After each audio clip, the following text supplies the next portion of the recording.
StreamYard? Oh, fabulous. And so we are live. Wonderful. I'm going to take a couple moments to show up on all of the streams, and I'm going live on our Instagram. Cool. And so you're in Cheekies? I am in Cheeky. I am as Cheeky, and I'm inviting personal, send request. Wonderful. Excellent. Go live. On your pose that you've started. Uh-oh. So I'm going to turn the volume down. I wonder. Yeah, I'm wondering about the same thing. Just volume all the way down. Is this going to work? Anyways, if you're joining this live, join live on YouTube. Can you still hear me? I can hear myself. Yeah, but not on live. I guess is my point. I can hear you on live. On Instagram Live? Yeah. Okay, there's too many lives. What's that? I think we have to sign out of the Instagram Live. Okay, sounds good. Done. Okay, we love you. Bye. Join us on. All right. Okay. There we go. Yeah, somebody just told me, they're like, you have this crazy echo. Yeah. Yes, we do. That's okay. We'll just post it to Instagram after that. That's true. After we're done. Okay, cool. So shall we get started? Yeah, let's do it. All right, fabulous. Everybody viewing live, who's going to view this later on. So hello, everyone. So thank you all for joining us for the inaugural episode of the How to Be Cheeky visual podcast. My name is April, and I'm G. And you're G. And we just figured that we'll get started by introducing ourselves, maybe explaining a little bit about why we're here and what we do and what we're planning on doing today. So, G, do you want to take it away? Okay. I mean, I guess I can go first. All right, perfect. I'm G. I am based in Amsterdam in the Netherlands. I split my time between Amsterdam and New York City, and I work with Cheeky right now as a digital creator and strategist. I moved to Amsterdam kind of recently in March. It's kind of on purpose, kind of by accident. We'll get into that later, though. But I have been with Cheeky since Cheeky was founded about a year ago, and been working with April for close to 3, almost 4 years on a different project before that, doing more operations and hands-on things. Feels like 100 years, G. JK. So I'm April. So Cheeky is my baby. Basically founded it almost a year ago. We launched in March, April. And it actually had existed, as G had mentioned, for roughly 4 years prior as another cocktail mixer company called Swig and Swallow. We learned a ton from that, basically took all the learnings, pulled the whole thing apart, and then put it back together again for launch this year. So today, G's going to talk a little bit about what we are going to do with the podcast in general and why you should care if you care. But afterward, we're going to just run through a little bit of what we've been up to this year, because there's obviously a lot of friends who are interested and customers who are interested in knowing a little bit more about the biz behind the scenes. So G, do you want to go with our pod overview? What are we going to do in our podcast? It's a podcast, but you can watch our faces. Yes, it's a podcast, but you can watch our faces, and that is going to be great because we'd actually like to show you some of the behind the scenes, what it's been like to start this business, the different stages of growth and building that we're going through. We'd also really like this to be a place to bring on other friends and entrepreneurs who we admire and who we love, to hear about their stories, possibly get some live mentoring sessions, show you a little bit of our life, show you some of somebody else's life. We'd also really like to share just how-to cocktail content. I know that watching cocktail movies on YouTube or how-to can be really awesome, but there's nothing like being able to ask your questions live to somebody who can tell you a little bit more. And yeah, we really want to interact with our followers, our customers, and our friends. It's been a crazy year, and we used to spend a lot of our time in bars and restaurants and hotels, in our hospitality beverage communities, and things have really changed. So this is hopefully going to be a place where we can connect in a different way and maybe even reach more people than we could before. So thank you for that. I want to make a comment. So our friend Jeff Eccles from We Like Drinking commented over here first. And I have to say, I wanted to give him a major shout out. Speaking of people that we know, love, and really appreciate, Jeff is the reason that we found StreamYard, the technology that we're using for the podcast. So Jeff, thank you so much. We are really, really excited to use this. And this is, I think, to the comment that G had just made about not necessarily being able to interact with people to the full, I guess, ability that we'd like to.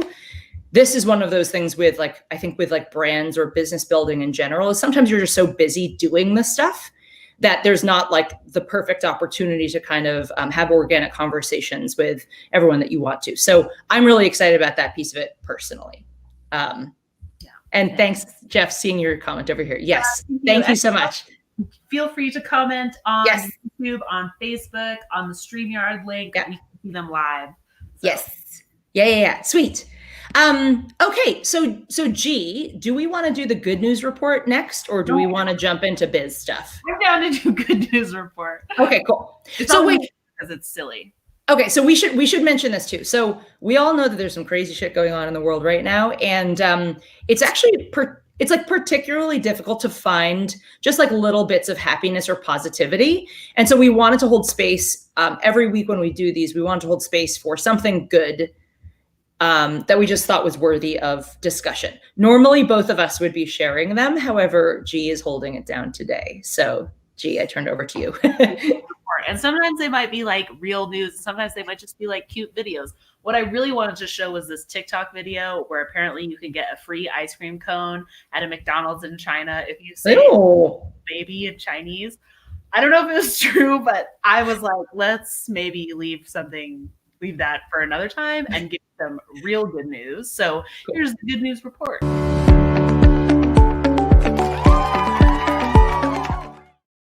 Today, I'm showing you, this is a picture of Arnhem, a city in the Netherlands, who has recently rolled out a 10-year project to reduce 10% of its asphalt to greenery in hopes of increasing rainwater absorption by 90%, which will not only increase rainwater absorption and water reclamation, but should also help with heat dissipation and hopefully mitigate the effects of changing climate and global warming.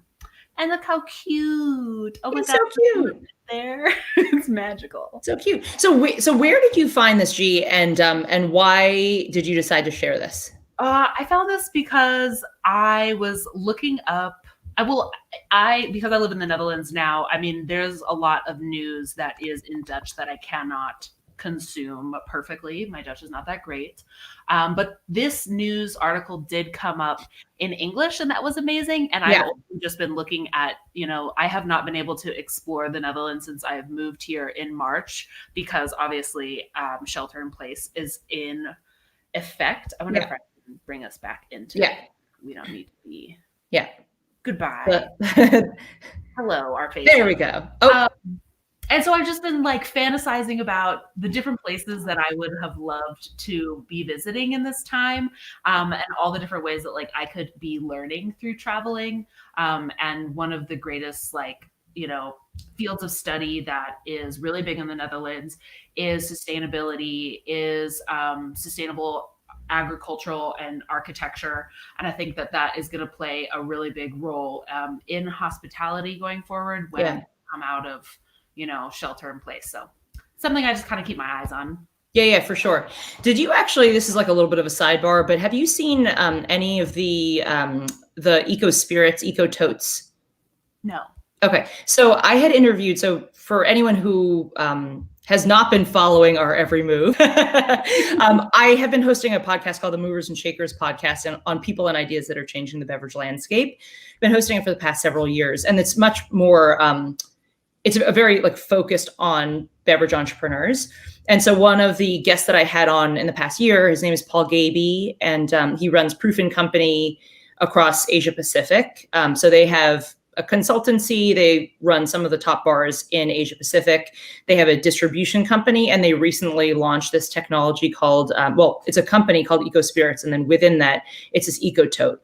And that was, I think, one of the very interesting excerpts that I had gotten from the conversation with him is he basically was saying, this is going to be like survival level need is for everybody, not just within our industry, but certainly within our industry to really step up and ensure that they are incorporating sustainable practices in their everyday existence. So I'm personally interested in seeing, yes, how that evolves throughout the duration of COVID, and then also how that is kind of like increased in terms of importance afterward as well.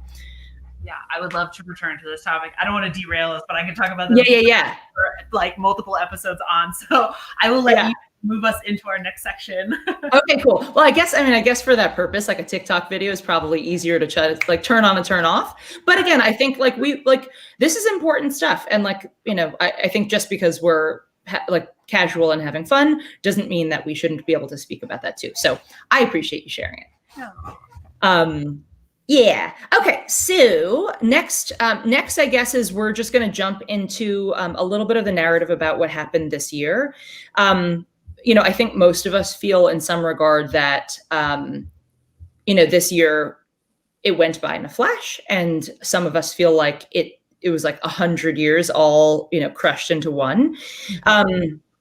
What's that? You said both. Both. Totally. Totally both. Time has been passing in a very strange way this year. So from our perspective, again, as I mentioned, I've been in the beverage industry for maybe 25 years-ish, did everything front of the house, did some back of the house roles, came up through restaurants, moved on to the spirit side of things, was a brand ambassador and consultant, and started Swig and Swallow after teaching cocktail classes, again, about 4 or 5 years ago, realizing that there's all of these people who want access to these wonderful, delicious cocktails, but don't really feel capable to make them on their own. So that was kind of the main insight of starting Swig and Swallow, was like, how do we make really delicious cocktails available to people in the home so they can feel like amazing hosts and they can connect more easily and more enjoyably with friends and family without having to kind of worry about all the trappings of like being a great host. So that was that insight. As I mentioned earlier, there were a lot of challenges that we saw grow with the business, and just a lot of stuff where, like, you know, if you've been an entrepreneur before, you would never make these decisions in the first place. But after 4 years of doing this, you're like, oh my God, like we're still doing that thing, you know? And so last year I decided we got to pull this thing apart, take all the best parts, really think about this long and hard. And like, is this something that I still love, that we still want to commit to? And honestly, G, you've been with me almost this whole journey. And I think, you know, for me as well, it was like, is this something that like, I think that our people really feel committed to and still want to commit to. So that was kind of how we landed at the beginning of this year. Decided to rebrand. And I've been thinking for years about like, what's the right name for this company? Like, what's a name that I think really conveys what we're trying to say, which is like empower. Swig and Swallow. Was that? Because it wasn't Swig and Swallow. It wasn't. Well, I mean, you know this, but the funny thing about that is, it was very polarizing of a name during Swig and Swallow, but as soon as I told people we're changing the name, everybody was like, nah, it's like, it's such a good name. And I'm like, oh my God, where were you? Like, why did you not keep that energy for the past 4 years? Yeah, totally. And I think it's just like, sometimes, you know, people need to feel a little like lost to like be quite so committed. But anyway, the name was only a small part of it. As you know, G, we repurposed, we had a refrigerated mixer, then we went to shelf stable. We had completely mixed like margarita and mojito and, you know, whiskey sour mixers. And then we transitioned to keeping them separate. So it's 100% real juices and then the house-made syrups. So there were a lot of changes, obviously, that we were about to roll out in early spring, which brings us to G and I. So International Women's Day, the Enthuse Foundation, a foundation that works with a nonprofit that works with women entrepreneurs, gave us the opportunity to present our product at this celebration for International Women's Day at American Express at the HQ in New York. And so was it on the 13th? I think it was the 13th, because International Women's Day, I think, was on the 8th. Okay. I could not tell you. Yeah. So it was like such a seminal, obviously, day for me. So this was our first time of like getting the mixers out, like in an environment with real customers, you know? It was. And we crushed it.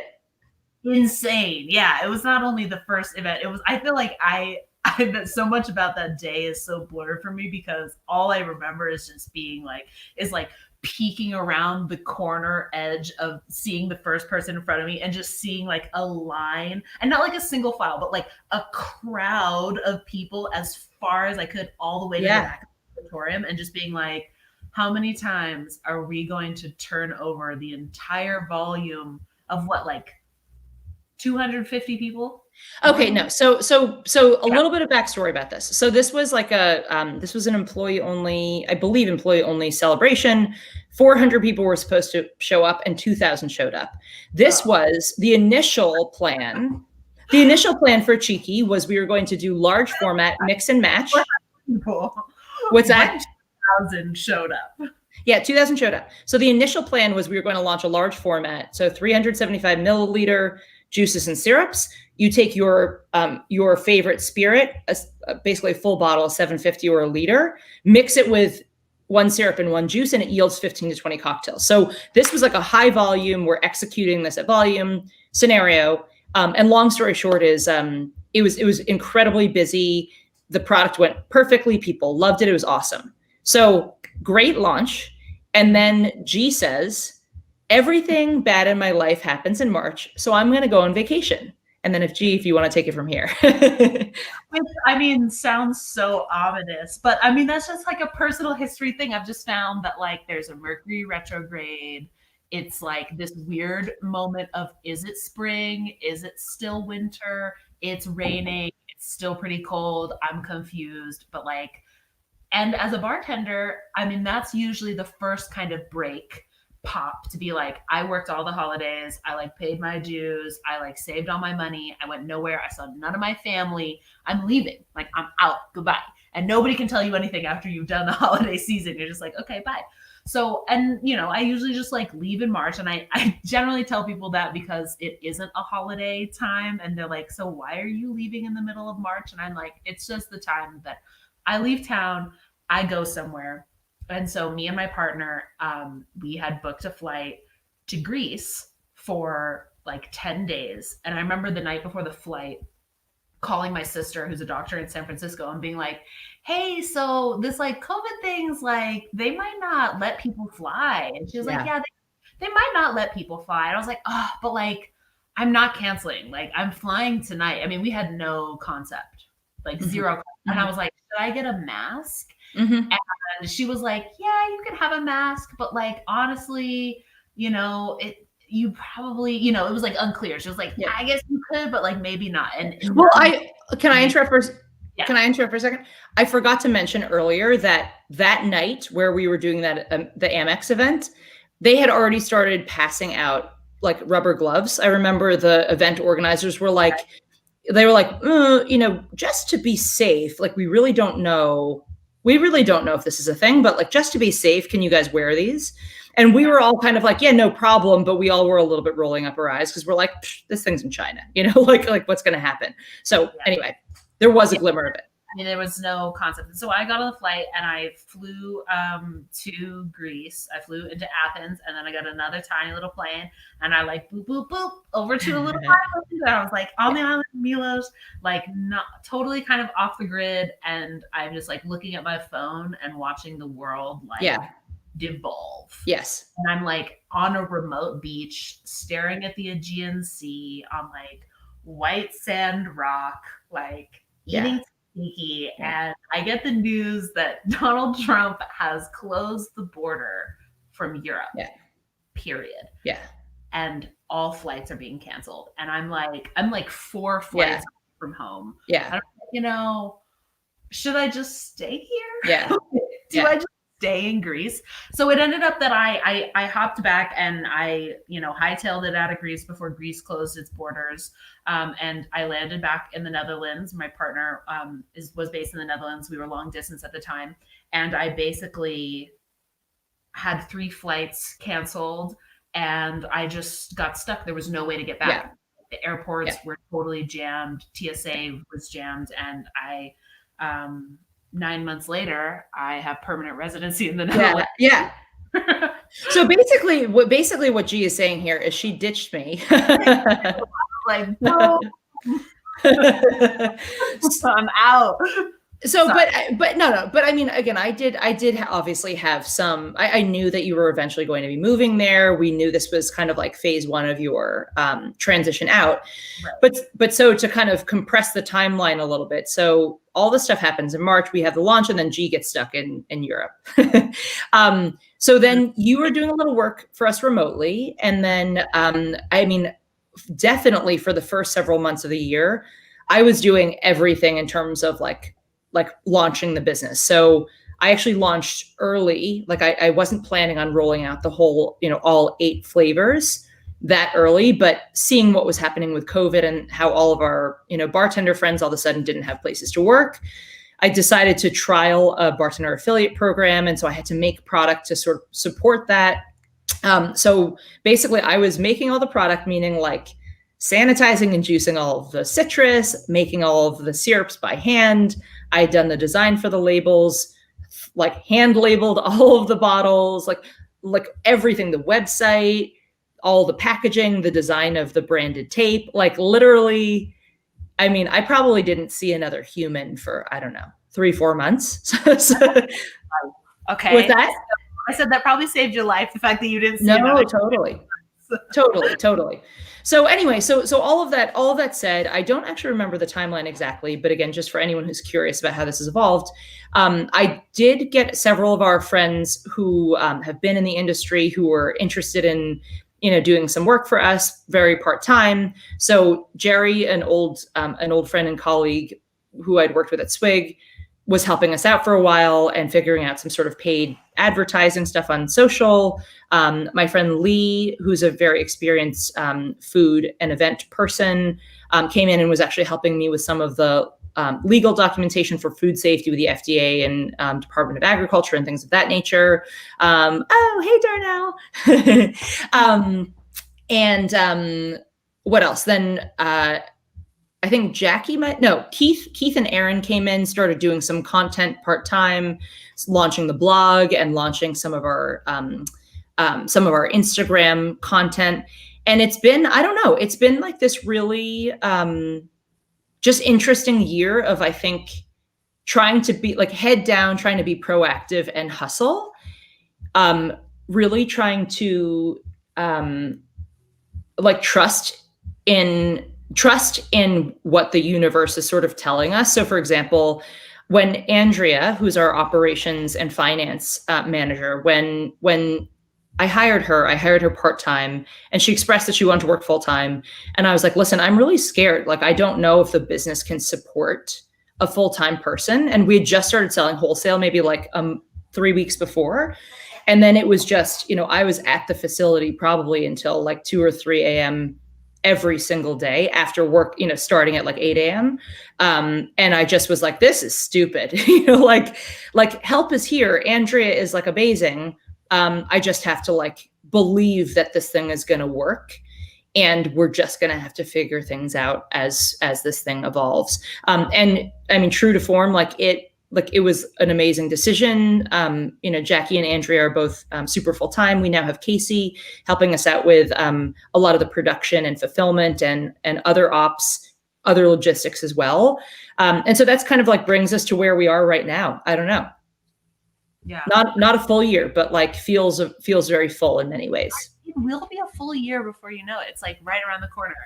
And I do just want to say that, like, I mean, all jokes aside, abandoning you in your and pre-launch, that I realized that, given everything that happened, I mean, this has been a devastating year for everybody on planet Earth. And I want to say, like, especially people in service and hospitality, and anybody who's, worked in guest facing or service in any kind.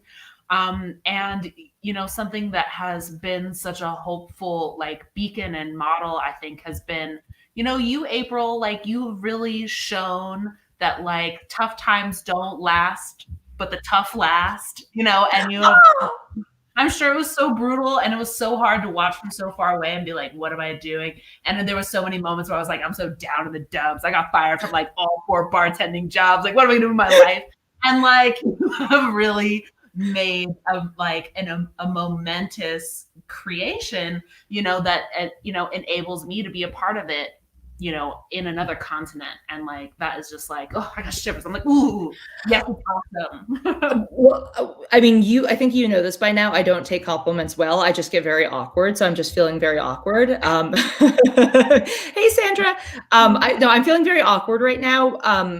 And I also think, and you and I have talked about this, like you're so much more well-spoken than I am. So I always feel like I don't even know what to say right now.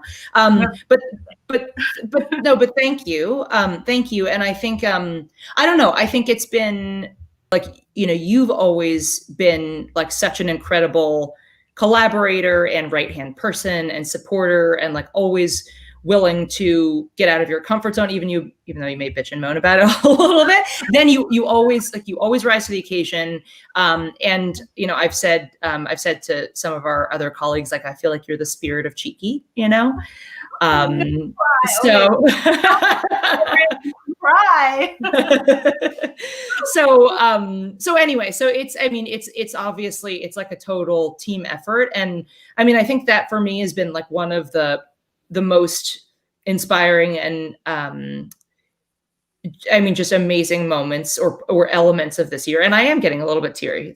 I'll just say it's like the makeup and the lights. But no, just seeing so much resilience within our community, within our immediate team.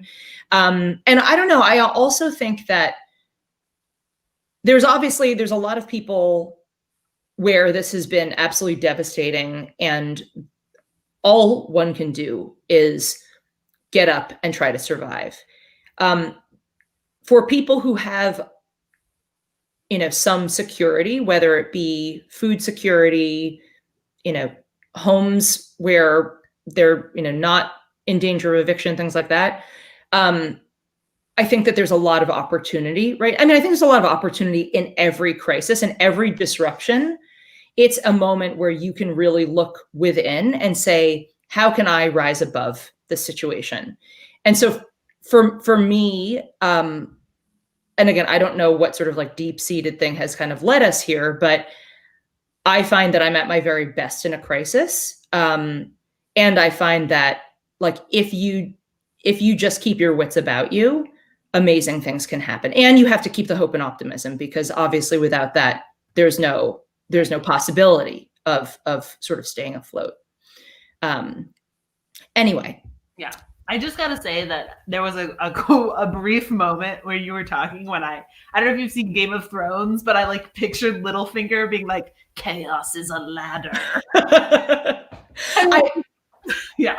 I unfortunately have not seen, I mean, fortunately, honestly, I have a wicked addictive personality when it comes to TV shows. And so that is one I've intentionally avoided, because I'm like, I got shit to do. Like, I can't just hang around, like obsessing. Cannot spend 3 years of your life rewatching Game of Thrones. Right. At some point I will. At some point, when Cheeky is a wild success and can run itself, I will do so. But yeah. Anywho, what else do we want to talk about today? Oh, we want to ask people what they want to hear or see. Yeah, I mean, it's nearly time to start wrapping up. I mean, we were thinking we were going to keep these episodes around like 30 minutes. Maybe if we have like a guest speaker, maybe we'll pull them out to an hour. But we did want to close on. We really want this to be an organic conversation with other people. That's why we chose live streaming. And we're going to save these and, we're going to post them out so people can view them if they're not available during the live stream. But we really love everybody like who's been commenting. Thank you. Who's been engaging and interacting. And we really want to know what y'all are interested in learning, seeing, viewing, and talking about. If you have a podcast and you want to come talk about your podcast on here, if you're in the beverage, hospitality, entrepreneurial space, and you want to hear something, talk about something, we want to know what's on your mind. So either hit us up you can leave a comment here on the video, but probably the best thing is to DM us on Instagram at Cheeky Cocktails. We're also on Facebook at Cheeky Cocktails, LinkedIn Cheeky Cocktails, YouTube Cheeky Cocktails. Hit us up. Let us know what you want to talk about on the podcast. I think, G, you're volunteering to answer all of those DMs. I will personally respond. Excellent. No, but I also, again, I'm loving seeing the comments over here. And by the way, thank you, Jeff, for such a sweet note at the end. But no, I think like the comments here, yeah, DM. I mean, we're available on all of these in all of these ways. So yeah, what you think would be interesting to hear, what you don't care to hear at all would be awesome to know also. And honestly, like this is our first time doing this. I personally have never had, sure, I had a co-host once. Erin sort of co-hosted a podcast with me, but this dynamic is very new to us. So if you thought it went well, what you think we could do to improve. I know even we've been like talking over each other a little bit. So I think we can probably like finesse that a little bit. But this is like, we just really appreciate people even caring. And having the chance and opportunity to share our story a little bit. So thank you all. Thank you. We hope you have a wonderful day and hope to see some of you next week. Yeah, every Thursday at 2 p.m. Eastern Standard Time. We love you. Love you. Goodbye.